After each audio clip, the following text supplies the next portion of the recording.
All right, welcome everyone. Thank you for joining our webinar on elevating your NGO story with data and performance metrics with a speaker from Sage Intacct. I am going to go over a few housekeeping tips and tricks, and then I will introduce our speaker. So as you can see, when you join the meeting, you are muted. If you have any questions, please go ahead and drop those in the chat. You can see Natasha's already wished everyone a good morning. So that's where you can access, if you have any questions or if you've got any tech problems, feel free to drop those in there and we'll help you out. We will be addressing content questions at the end of the presentation, but if you do have questions around acronyms or anything like that needs clarification, please feel free to ask those and we'll get those answered right away. Also, we have the live subtitles activated. So if you are distracted by those or you would not like to see them, you can turn them off by clicking live transcript at the bottom of your Zoom screen and then clicking hide subtitles. You can turn them back on the same way, but it will say show subtitles. We will be recording today's webinar and we'll share that recording with everyone who has registered after we are completed later this afternoon. Again, if you have any questions, please feel free to drop those in the chat. So with that, I am excited to introduce Joan Benson, the Director of Nonprofit Industry Marketing from Sage Intacct, to get us started. And Joan, thank you so much for being here and for giving your time and your expertise to our audience. Thank you so much, Jessica. It's great to be with everyone today. Glad to have y'all with us. And as we go through today, as Jessica mentioned, just send your questions to us because we would love to engage with you and have that dialogue and conversation. So feel free to do that. And let me just quickly talk about what we're going to be looking at today. We're going to be talking about leading your NGO through the disruptions that we've all experienced over the last year, giving trends and how we can leverage them for greater impact, best practices for sharing your story, and then we're getting to the real meat of it, is being able to strengthen your story, which is directly related to your fundraising and sustaining your mission with data and performance metrics, and look at some of the technology that's available today to help with that. And then we'll give you some resources as well. You know, as we all go through this time of kind of now time to come out of the pandemic that we've been in and recover from that, and looking at rebuilding and where we can focus and what we need to do, it's really critical that we really lead our organizations well, because we're all struggling, we're all dealing with different scenarios as we come out of this, and our funding is somewhat uncertain. And so it's a really unsure time, especially for some of our employees and even our volunteers. So it's really important to kind of plan and lead through this process, because, you know, during difficult times, there's always an increased demand for services, and we've all experienced this, and that's globally around the world. And we're still seeing that in some countries much worse than other countries as far as where they currently are in dealing with the crisis that we've had. So as we're in the midst of this type of disruption, you know, it can be very challenging to try to balance everything that's happening and figure out how to move forward. And we're trying to do this all at the same time.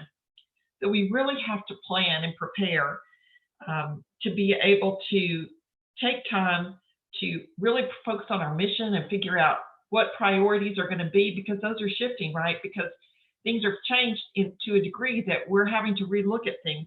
And I think it's really great to take this time to, you know, as we're kind of paused in some of our efforts because we have no choice but to pause. But in other ways, it's good to pause and really take an accounting of where we are, where we need to go, what our options are, and figuring out how best to achieve mission success and what that looks like, because everyone's having to be very creative these days to figure these things out.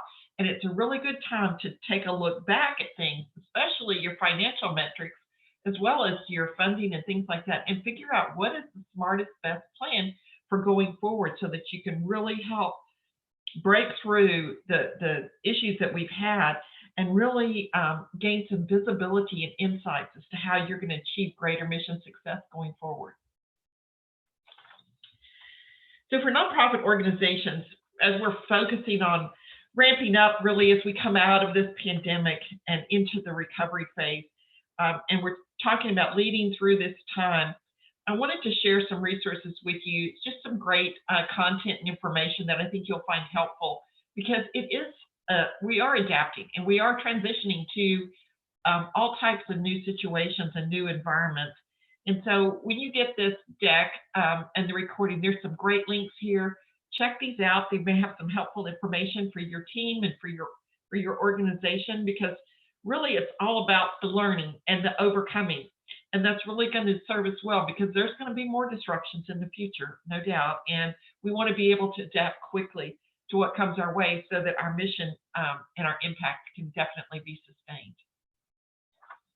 So let's first take a look at giving trends, because I think this, in the nonprofit space, this is really where we focus, and this is where, you know, we look to sustain our organizations and figure out what we can plan for and where we can go in the future. So we know that giving in 2019 was at its highest level ever reported, and we have not yet gotten the giving reports out. Those should be out in June, so hoping to see those next month. But early indicators are that giving was better than most of us expected it to be in 2020, given the pandemic. So especially for large organizations, it's looking like it's going to come in up about 5%. For smaller organizations, they didn't do so well, but we'll have all the full facts and figures next month. We'll be able to really look at this and figure out, you know, what it's going to mean. But I think the good news is, you know, we were really concerned as to what the environment and the pandemic would do to giving and the joblessness and all of those things. And it's looking like it stayed fairly stable, which is wonderful news. And it's going to help as we start doing that planning and preparing and figuring out what we're going to do going forward and how we're going to execute on our programs and our funding and everything related to our organization and our mission. So be looking for that to come out in June, and we can get all the specifics and details that will really help you understand where you can leverage that. As we look at giving by source, we know that the bulk of it comes from individuals and foundations, and I think that's just good to keep in mind, because as people are affected by disruptions like we've had this last year, that's where you tend to see the disruptions in the funding as well. So it's just good to keep in mind kind of what that looks like and what the composition of that is. And then as we look by types of organizations, it's still predominantly being given through religious organizations. And the thing to keep in mind here when you look at these charts and graphs is that in that religious sector, there's a lot of organizations there that overlap into human services and education and health as well. So we have a lot of faith-based organizations that are having ministries and missions related to health and human services. So you see overlap there. So it's not all specific to that particular category. So just something to keep in mind as you look at the data. You know, for us in the U.S., our giving tracks very closely to the stock market, because that's kind of the overall indicator, right, of our economy and how well people are doing or not doing. So for us, it's a great way to kind of plan and forecast and figure out how we're going to control expenses or how we're going to spend money based on what's happening in the stock market. So another good indicator to always watch and track when you're looking at what's going to be happening, what's going to be coming in, how you're going to be planning and budgeting for those funds. So let's take a look a little deeper into some of the giving data, because I think it's really helpful as we look from a donor and nonprofit perspective to navigate the road ahead as we kind of dig into some of these insights. At first, when I first saw this chart, I thought, you know, this is kind of a negative thing, because we're looking at the number of households overall that are donating to charitable causes has decreased in every age group. So that's pretty concerning. But the flip side of that is that those that are donating are giving more, and the average donation size has increased steadily since 2002. So I think it's good to always look a little deeper at the full picture, and really to understand what's happening, because we want to make sure we're very plugged in and connected to our donors and to the people that support us and are funding our organizations. The better we know and understand them, the better we're going to be able to engage with them and participate with them and partner with them in sustaining our mission. I think this is a really important graphic and great information, because I think it really relates to what we're talking about today. And the topic here on this slide is most donors research organizations before they give. So prior to making their contributions or gifts, they consider these things. And this is what they told us in the survey. These are the things that are most important to them, that they look into and that they're concerned about and that they want to know about before they give to your organization. The first one is overall efficiency. 70% of donors say they research your efficiency before they choose to give to you. Obviously, that's something important, not only for you to know and track, but it's going to be really important as you build your story out and as you communicate through your website and social media, knowing that this is their primary concern that they want to know about before they give money to you, because they may say, well, somebody else might be a better return on mission if we give to them because they're more efficient. So again, it's something really important to not only track, but to be able to message appropriately. They want to know about your philanthropic impact. Obviously, impact matters. People that give to charitable organizations care about the mission. They care about the impact, and they care about how well you do at achieving that impact. Your general reputation, operating costs, your mission and services, and then below the 50% line, you see executive salaries and funding sources. So again, I think it's great for us to understand and really understand these potential donors so that we can really build our story and really relate to them, and tell a story in a way that's going to really connect and reach them and make them want to be a part of it. So when we look at giving by generations, one of the things that we're used to dealing with the silent generation, right? And the baby boomers. These are people that we've connected with and have supported our organizations for a very long time. But now we're starting to see the Generation X and the millennials really pick up the pace as far as how many of them are giving, what they're giving, and who they give to. And we're going to talk a little bit about how they give, because I think it's really important for us as the silent generation, is passing away. We have to fill the space. We have to fill the revenue and the gifts that they gave, and that means communicating and messaging in a completely different way, because people younger than the silent generation, they have different ways of doing things, of gathering data, information, of giving, and different ways of communication. So it's going to be important for us to not only understand the generational mix of the money that's coming into the charitable sector and how much they give, but it's going to be really important to focus on those generations and how they communicate and how they give. So when we look at that, and when you get these slides, I'm hoping that this will be helpful to you as you're doing your planning each cycle, because I think it's going to be really important for you to build out a fundraising plan and initiatives based on generations. So you could have different plans based on the generations that you're targeting. So this kind of shows you that Generation X is gaining on the baby boomers, which is a good thing that they're gaining there, because we want them to step up to the plate. And then it's how they gave. So notice that direct mail and the shift from websites and social media to the smartphone. So you see from the silent generation, where it was very heavy direct mail and then somewhat the website, the shift to mobile giving all the way to the right, to the youngest generation. So that's going to be part of your plan by generation as you approach this, from planning for giving and for any type of fundraising efforts or engagement with your constituents that you want to do. This gives you really good insight into not only communication, but just how to message and reach these different generations. I wanted to share this with you because I think it's really important. And I know, like all of you, we get all this stuff in the mail from different charitable organizations.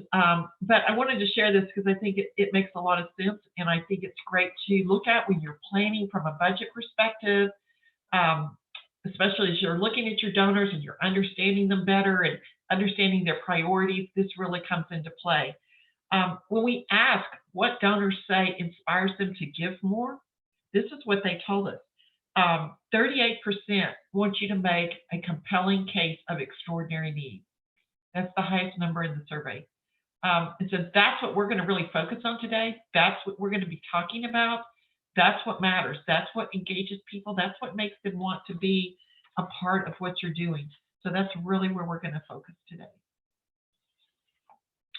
I wanted to share some of these global trends in giving with you, and maybe what they might tell us, and what we can learn and take with us from this. I think it's really important to look at and be prepared from a technology perspective, from a messaging perspective, from a brand perspective. 54% of donors tell us worldwide that they want to give online with a credit or debit card. So obviously it's critical that you make that really easy for them. And then I have here other giving methods kind of ranked in order there, that you can you can balance that out and make sure that you have everything set up for them in a way that's going to make it easy for them. And one of the interesting things here that I took away from this, and again, this just shows the shift in the generations that are giving, but also I think it's just our culture overall. How donors prefer to be thanked for their donation. And 69%, that's amazing to me. 69% want to be thanked by email. Now, I know part of that is on their part. They're saying, well, if I get an email, then I have an electronic record of my gift and goes into my tax files, and I have that, an electronic document, and that's great. And that's true. And I do the same thing myself. So I totally understand that. But I think it's really good for us to know and plan and spend our funds, from in the very best stewardship that we can, to understand they prefer to be thanked this way. And then one other thing that I thought was really powerful here, and we're going to see some examples of this, but I was really shocked by this. I think it's a great, great sign. 45% of the people that were surveyed globally are enrolled in a monthly giving program.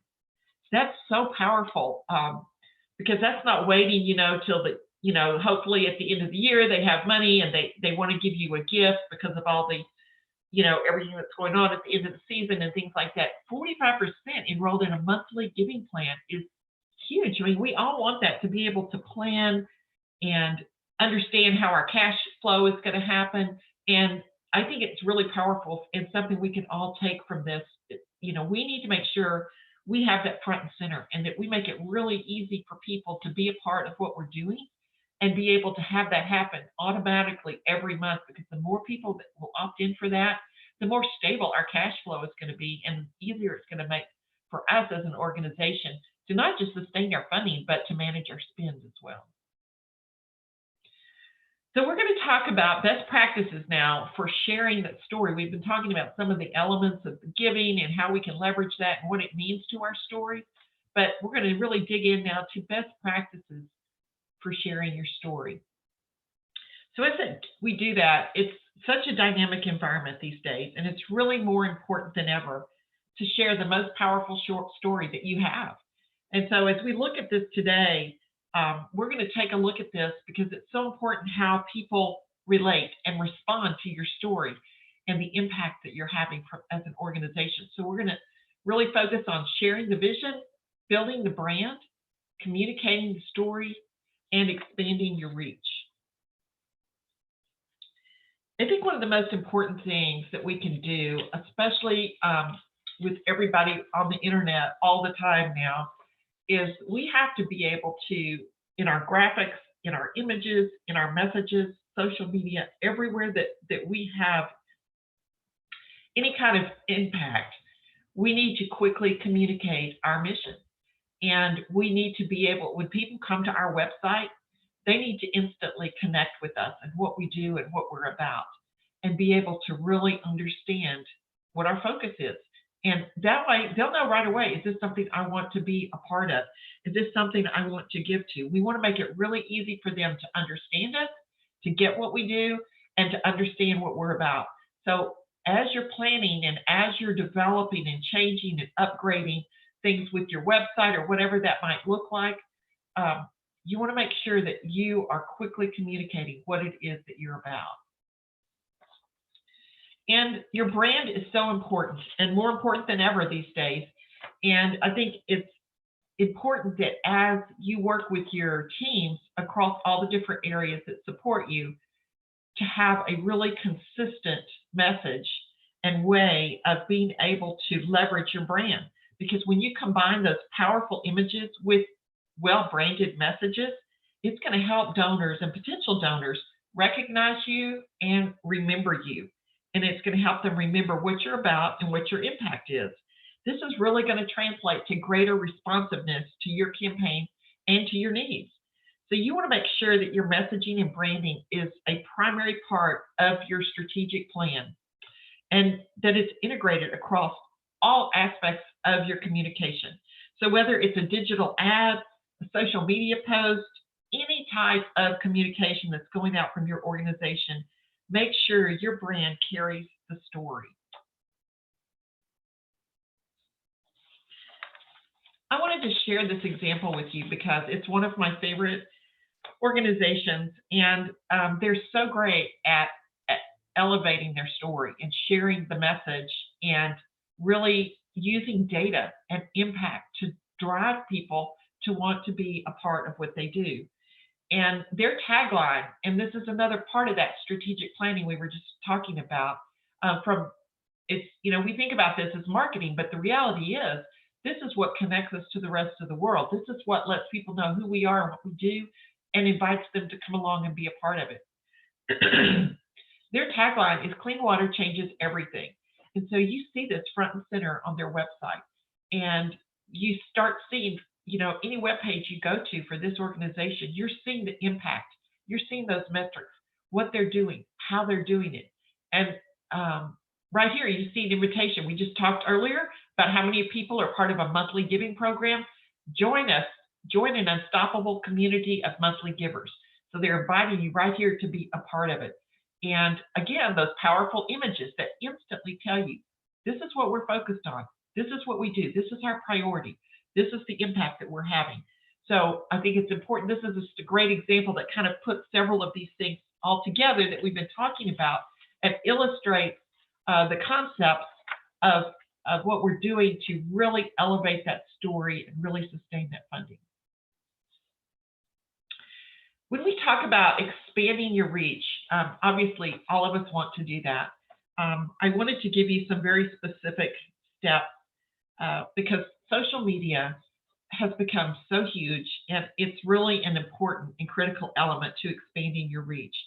And those powerful images and metrics, the messages, your branding, those elements are most effective across social media. So videos, pictures, events that you're doing, specific projects that you're completing and working on, these are great ways to leverage social media to expand your reach. So let's just take a quick look at the list. We have post interactive content to build engagement. So interactive content could be a variety of things. It could be like Twitter polls. It could be a Q&A session via Instagram stories. It could be Facebook surveys. You could be asking your audience to share their stories through status updates in social media. These are ways of getting people to engage with you, to interact with you, to be a part of your mission and what you're about. Obviously, the more engagement, the more interaction you have, the more involved and committed they're going to be to your mission and to your success. So obviously, that's a part of building those long-time supporters and givers to your organization. And another important thing here we've got on our list, include hashtags to increase your reach. This is so important. This makes things so memorable for people. There is just so much noise out there.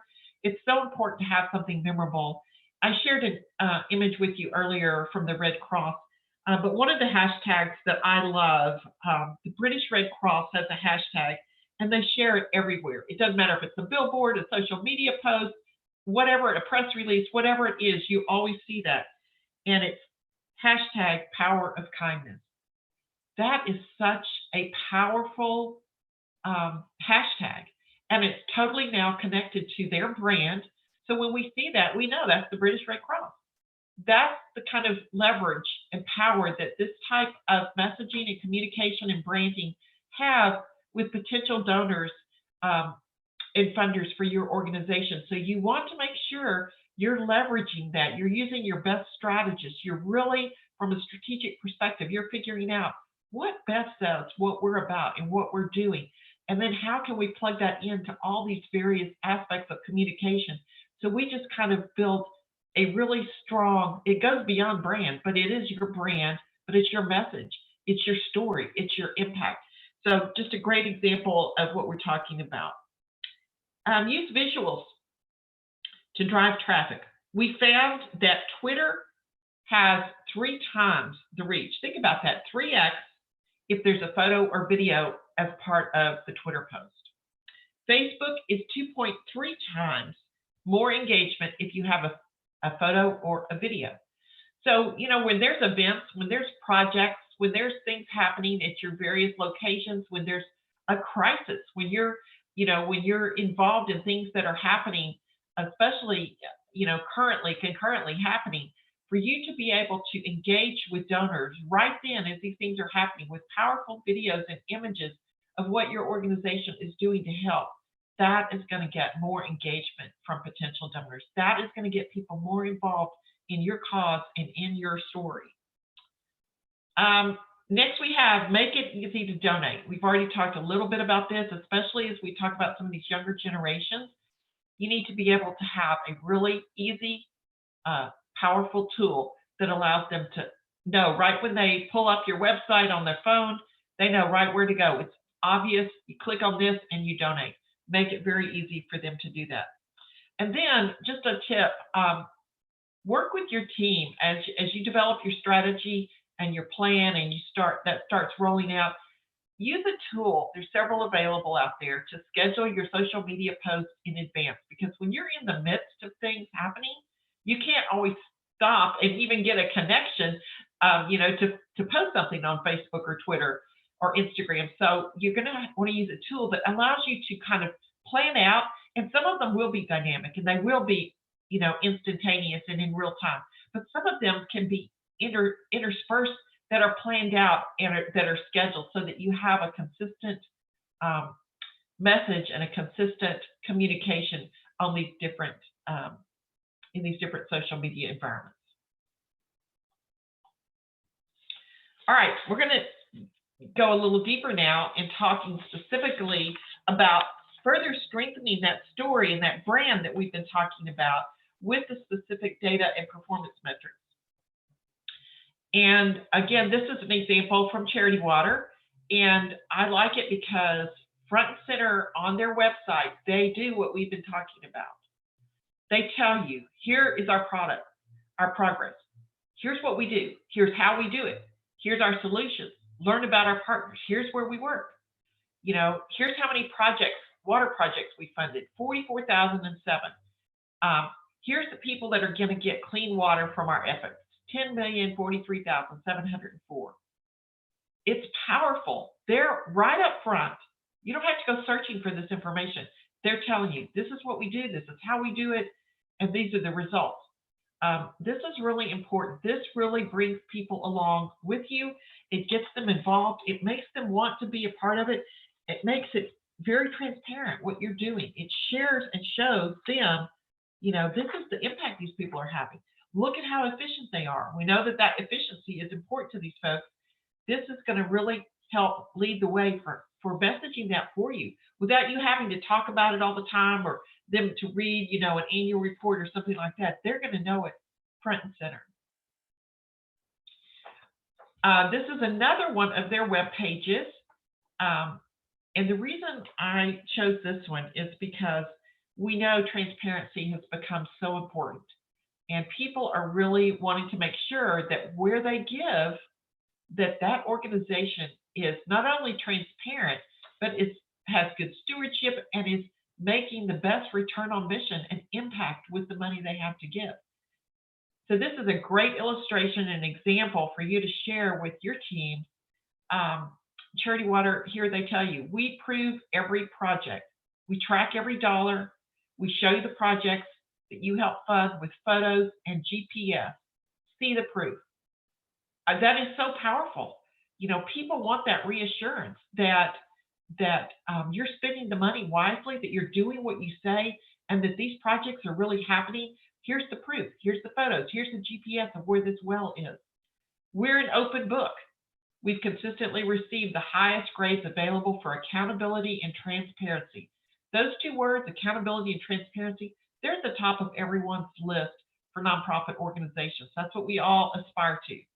And my favorite metric, and this obviously is not applicable to all organizations. We can't all do something that's wonderful and powerful, but they show you right here, 100% of what people give goes to the field for clean water. Private donors cover their operating costs, so 100% of your money can fund the water project. Again, just an example of how you show who you are and what you do, how you do it, being transparent, being a good steward, showing the impact, bringing people along, making them want to be a part of your mission and what you're about. And as you do that, one of the really important parts is going to be linking your metrics to your mission and to your financials. So whatever your mission is around, it may be clean water, it may be how many patients you're seeing in different parts of the world, how many meals that you're serving, how many reading levels are being achieved. Whatever that looks like, you want to connect those specific metrics to your mission and to your financials. So we don't want to have completely different systems where the financials are over here and the fundraising is over here and the programs are over here. We want to make sure that everything that we do is connected and that we can connect the dots and that we know what's happening and we see the impact and we see the financials and we are able to track how we're doing and how well we're doing it or where we need to make changes. That's the kind of thing we're talking about here, and being able to connect the dots between those two to make it that much more powerful. So as Jessica told you, I'm with Sage Intacct, and while we are a for-profit technology company, we work with nonprofit organizations across the globe, helping them to achieve greater impact. So that's what we're about. That's how we measure our success, is how we're able to help these organizations achieve greater impact. So we measure these things. For instance, World Learning grew their revenue by 25% while reducing their labor costs by $300,000 by leveraging our software tool. So what's important to us is Room to Read. They were able to improve productivity by 25% worldwide. That shifted $1.6 million from their back office to their program, which allows them to reach an additional 100,000 children every year. That's the power of the technology that we provide.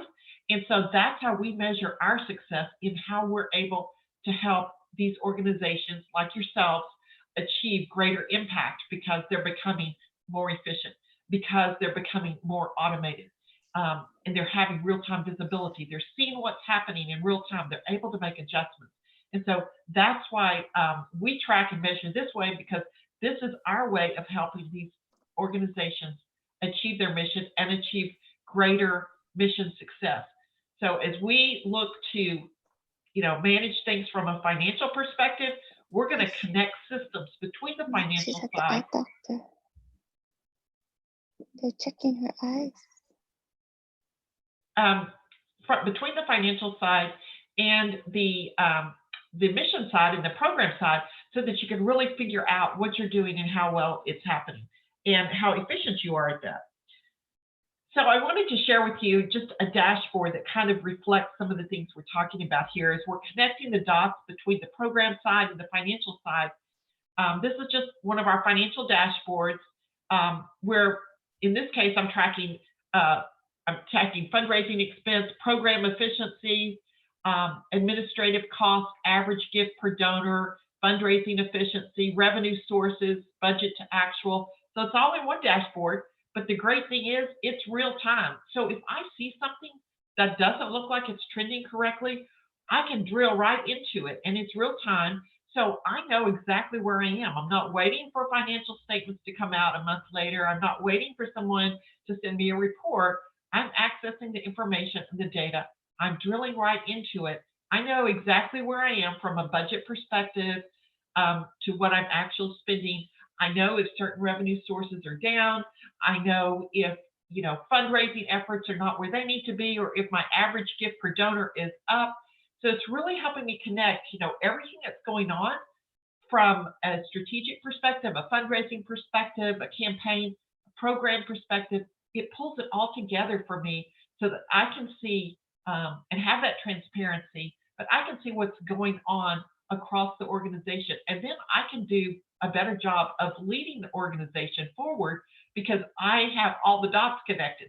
So I'm not alone in the financial tower. I'm connected to the programs. I'm connected to the fundraising. I'm connecting the dots between the expenses and the impact. And that's what's really powerful about technology that's available today.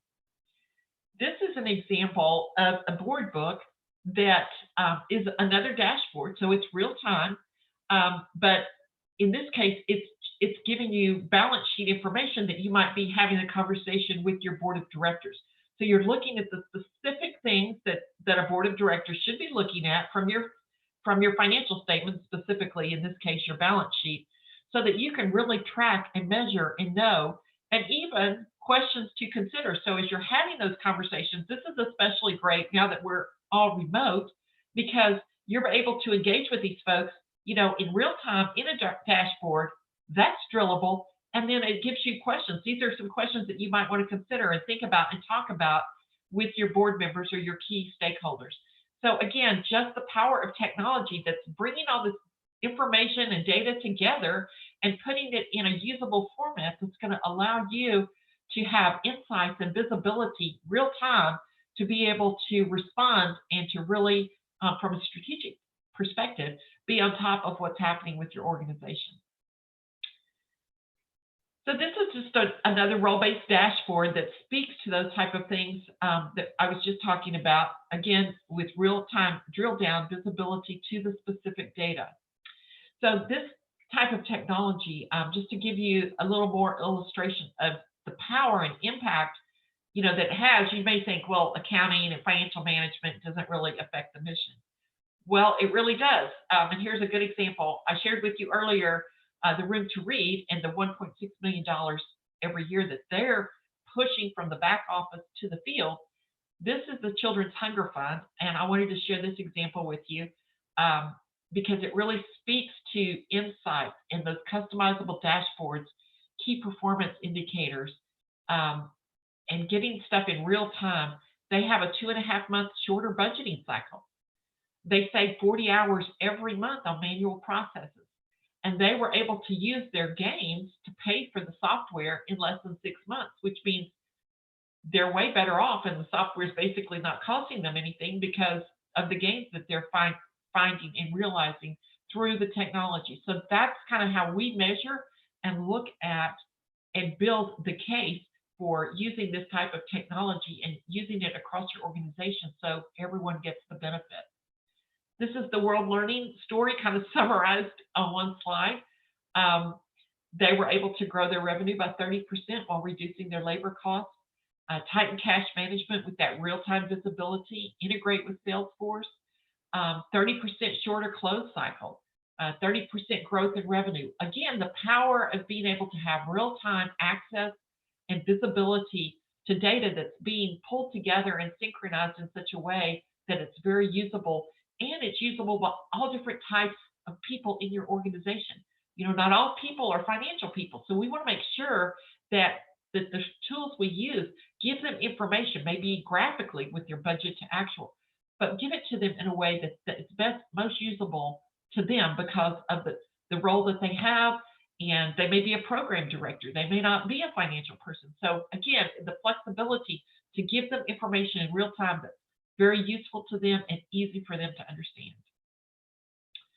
So these are just some NGOs that use Sage Intacct that really are able to elevate their transparency, their stewardship, uh, their funding, being able to tell their story because it's automated. It's easy for them to know how much they're spending on a certain program or the impact that they're having per dollar spent so that they can really elevate that storytelling.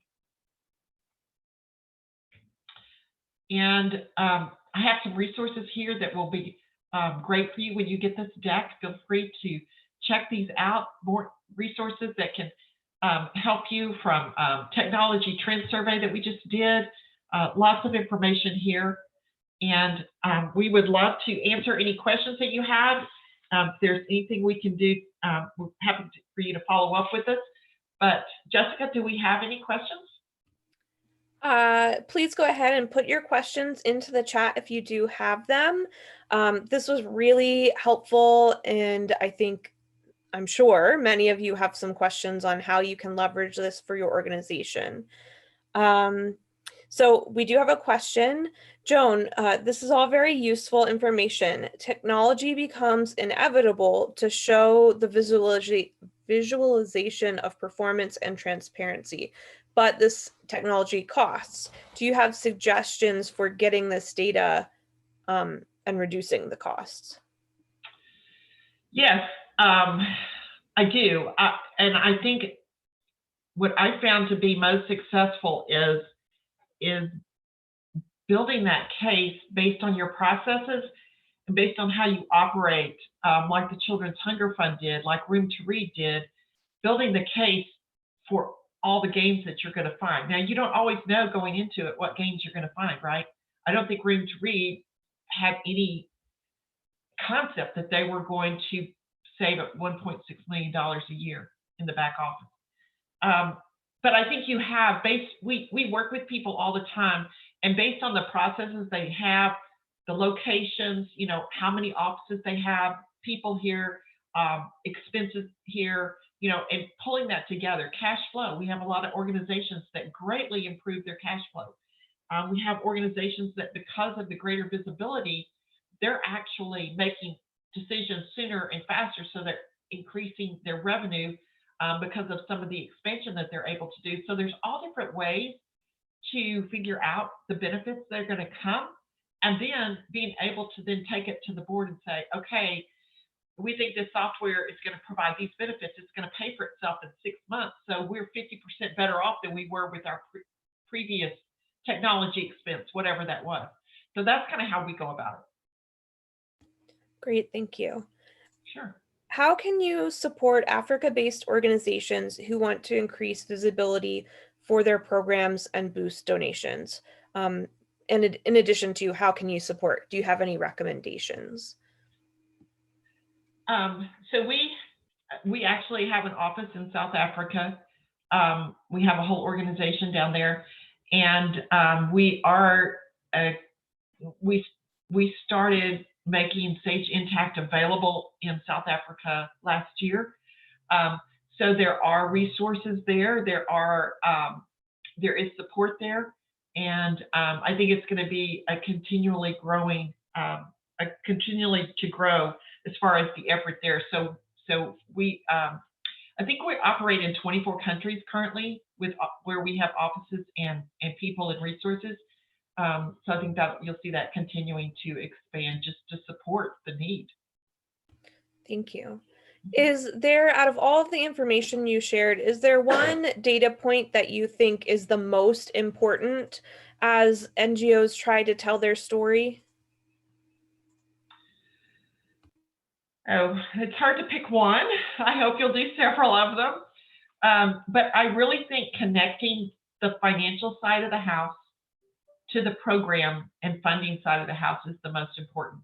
Connecting those dots so everyone knows, for every meal we served, it's cost this much, and we've reduced the cost by X%. For every reading level that a student achieves, we're spending X amount of money to achieve that reading level. How can we decrease our costs? How can we increase the reading levels?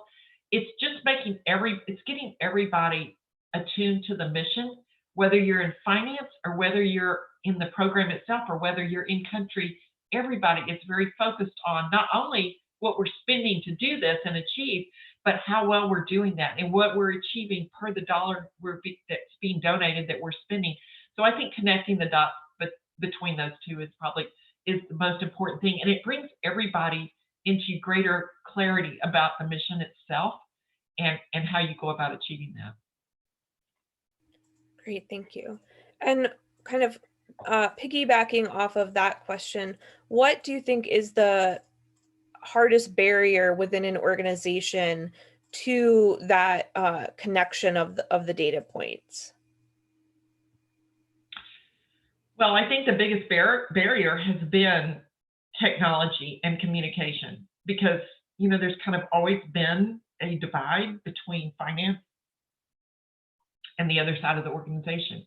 And I think technology today, there's a tool in our software called Chatter that's also part of Salesforce, if you're familiar with Salesforce, where people can chatter each other in the organization right on the financial statement, if you will, or right on the dashboard or whatever the document is that you're looking at.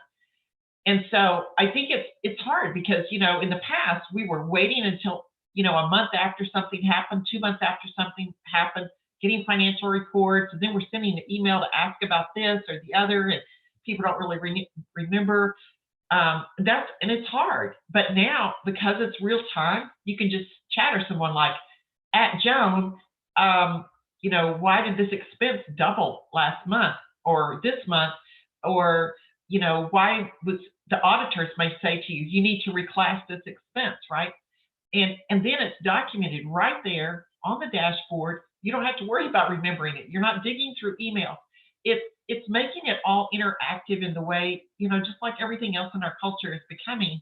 But it's also doing that tracking for us, and it's bringing us to paperless environment, which I love. And being able to find, for me, it's like I don't like digging through my files or digging through my emails trying to remember, why did I reclass this expense? Well, I don't know, it's right here. It's in Chatter, and it's right here on this dashboard, and it's a permanent part of the record. I know the auditor told me I had to reclass that because this grant doesn't allow for this type of expenses. So I think it's making us more efficient, and as we all are doing more, we're doing it faster, we're doing more things at the same time. It's part of that, constant drive that we have for efficiency, and this technology is really supporting that. Thank you. So we have a really good question around overhead, and Charity Water, the example you shared was that they have private donors that help them cover their overhead. So this question is, how would you approach donors that do not like to invest in overhead but require higher efficiency? Are there certain data points that you would highlight for them, or anything else for that approach? Yeah, I think I would start with saying, showing that, hey, our efficiency ratios are considered excellent or very good or whatever they are, depending on what they are. And I would always start with the impact. We've taught X number of children to read. We've immunized, 3.5 million kids. I would show the impact, and I would show the dollars connected to it. We're immunizing kids, for 65 cents per immunization, the lowest cost there is for immunizations in this country. Or, have the data, have the facts, and have it in such a way that's automatically being updated so that you can really show and leverage the impact. The other thing I would suggest is that you have multiple funds or programs, and some may be where 100% goes to the field, and where you can start dividing up, where if somebody wants to give me $1 million and my commitment is that 100% goes to the field, that's fine. And then I'll go out and find somebody who wants to support my back office, because I'm showing that, 1, we're efficient, 2, we're transparent, 3, we know what we're doing and we track it and we give you all the data and the backup, and we're making sure that we're at the best in class of what we do, and we're making sure that we're coming down in our cost per whatever it is we do, and go about it maybe that way. Great, thank you. Don't forget, if you do have questions, go ahead and drop them into the chat. We still have time for questions. You mentioned visualizations and images on social media. Do you have a tool? Is there one in Sage Intacct built in that helps with data visualization, or do you have recommendations on how to ensure, that is being of use for the organizations? Yeah, so we do absolutely have data visualization and reporting tools. And where we found it really helpful as well is for the people in the organizations that aren't financial people. It helps them to really understand the data, like their eyes cross if you give them, a 200-line report, but they can look at a chart and graph and they instantly get it. It just makes it really easy for people in different parts of the organization, but it also makes it beautiful and easy for you to look at trends and what's happening over time, for whatever financial information you're looking at. But yes, we have those kind of reporting tools. And I would also say, I didn't mention this earlier, but one of the things that you're seeing in technology, what we're doing in technology, and as one of the leaders or the leader in the space, we're introducing AI, artificial intelligence, and machine learning into our technology. So in Sage Intacct, you'll see things that like called outlier detection. And what that does is the computer basically learns as you're doing transactions, as somebody's doing journal entries, as somebody's posting cash, somebody's paying bills. It's tracking all that information. So it knows how most of those things are entered and how they're classified, what account you're charging them to, things like that. So what happens is it builds up the data and then it knows what to expect. So when something unusual happens, that could be an unusual amount. It could be something being posted to an unusual account. It could be somebody in this department posting to somebody over here, which doesn't normally happen.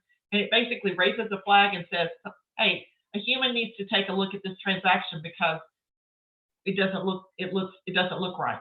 So we're introducing that artificial intelligence into our accounting applications to help you again with that efficiency. But we know as organizations grow and there's so many transactions, you can't look at everything. Back in the old days, when I first started out in accounting, we were sitting there looking at it line by line through a general ledger printout, right? Trying to see if anything looked wrong. In this case, the computer is telling us, hey, somebody needs to take a look at this because this is a really unusual transaction. And, especially because of fraud and everything else, it's a great, huge relief to have that type of tool. And this whole artificial intelligence thing is just going to get bigger and bigger, and it's going to do more and more for us. It's not going to replace these accountants and finance people, but what it's going to do is allow them to do more strategic activities. So they're not spending their time, going through line by line item through a trial balance. It's going to tell them these things and it's going to track these things, and they can spend their time, in a much more strategic fashion.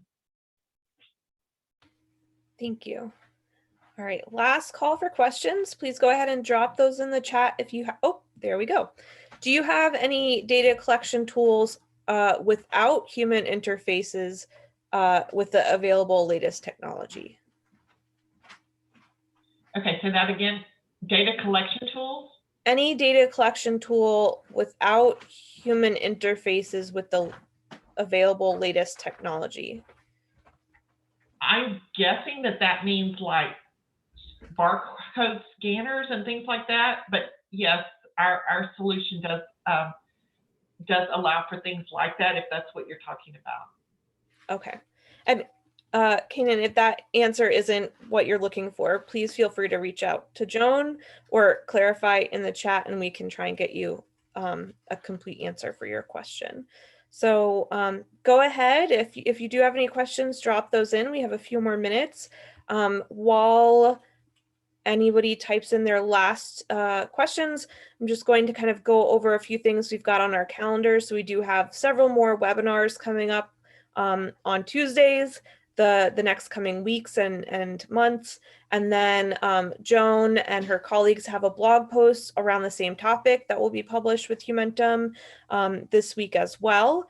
And we will share the recording and the slides with all of the registrants, so you can keep an eye out in your inbox for those later today or tomorrow at the latest. And Joan has kindly shared her contact information here as well. So if you have any questions or you'd like to learn more, please feel free and encouraged to reach out to her directly. I don't see any more questions coming in. So Joan, thank you so much for your time today and for your support of Humentum and all of our members. We really appreciate the relationship and your time and the information you've shared today. Thank you, Jessica. It was great being with you all today. Alrighty, have a great day, everyone. Bye.